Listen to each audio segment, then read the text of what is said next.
Hello everyone, I am Delphina Darko and this is Motivational TV. Now today's folktale is entitled Ananse and the Mirror Behind the Calabash. A long time ago, before smartphones and streetlights, when stories were kept in clay pots and wisdom was carried on the backs of tortoises, there lived a trickster like no other. You know him. You've heard of him. Yes, it's Kweku Ananse, the spider with the brain of 10 men and the mischief of 10 children. Now Ananse was not just any spider. He was a thinker, a plotter, and oh yes, very lazy. But what he lacked in muscle, he made up for in cleverness. That's why the gods tolerated him, well, barely. But this story, dear listener, is not like the usual Ananse tales. For in this tale, Ananse meets something even trickier than himself. The mirror behind the calabash.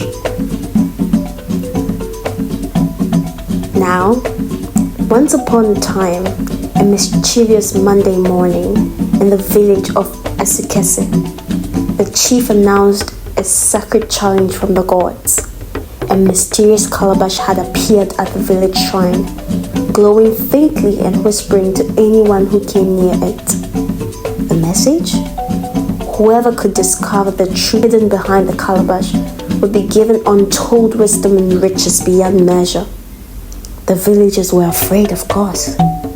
Some thought it was a trap from the ancestors. Others thought it was just a prank by the forest spirits. Ananse's eyes lit up like fireflies. Wisdom and riches in one trip? Me too, I will go, he declared, licking his lips like he had just seen a pot of jollof rice. But the chief warned them all. Only one with a clean heart and brave soul can find what lies behind the calabash. If you are greedy, fearful, or proud, the forest will reveal your shame. Clean heart? Brave soul? Ha! I bathed this morning and I wore my special wrapper. I am ready, Ananse shouted as the villagers rolled their eyes. Before dawn, Ananse packed his bags, but not with food or water. No. He packed one small mirror, a bottle of pepper to blind any forest spirits, 3 yams not to eat but to bribe whoever stood in his way, and a whistle carved from his sacred tree, a gift from his grandmother, old Mami Ajwa, who once whispered, if you ever got lost in troop, blow this whistle and follow the echo. And off he went, dancing into the forest like he owned the trees. But the forest had other plans for him. The moment Ananse entered, the air changed. The birds stopped singing. The trees leaned closer, and the wind began to whisper, gritty, gritty, gritty. Ananse paused. Is it me you people are calling me greedy? Me, who shares stories with children every evening? He asked no one in particular. The shortcut was not short at all. It twisted like a drunk snake, passed through swamps, and finally dumped him at a wide river with no bridge. Across the river sat a giant tortoise, chewing slowly on a leaf. You want to cross? Pay the toll, said the tortoise. Toll? I have yams, Ananse offered. Yam is for the hungry. I want a story, a true story, said the tortoise. Ananse, clever as he was, had never told a completely true story, but he tried. He told of how he tricked the snake into measuring itself, how he stole wisdom and got stuck in a calabash, and how he once convinced a lion to dance in public. The tortoise laughed and allowed him to cross, but warned, Only truth will open the mirror. Lies will bounce back into your soul.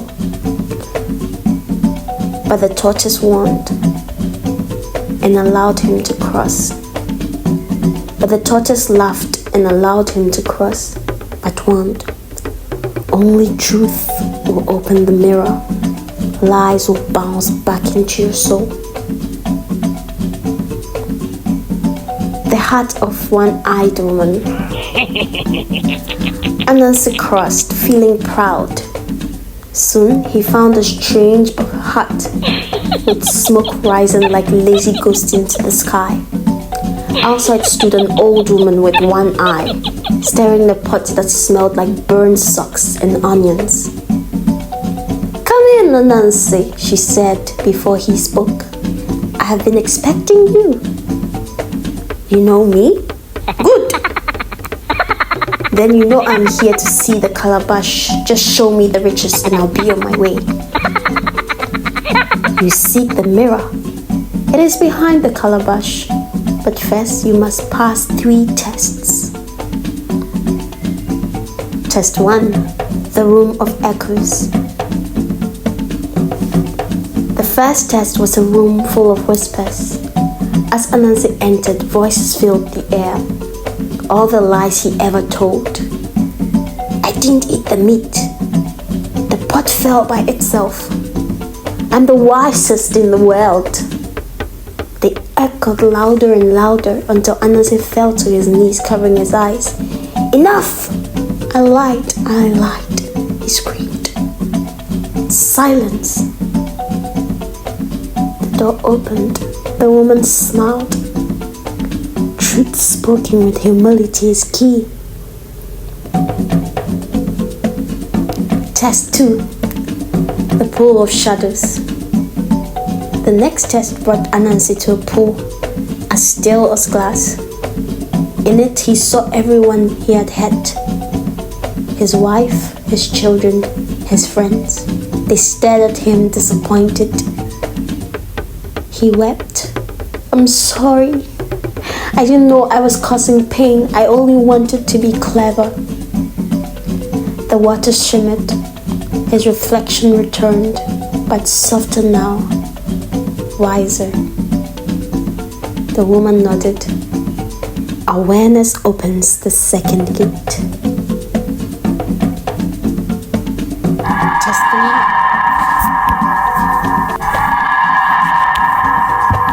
Test 3. The mirror.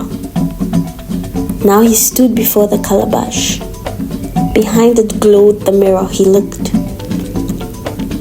And what he saw this time shocked him. He saw his younger self, curious, innocent, telling stories under a tree. He saw his grandmother clapping and cheering him on. He saw the dreams he had before the pride poisoned his purpose. He saw his future.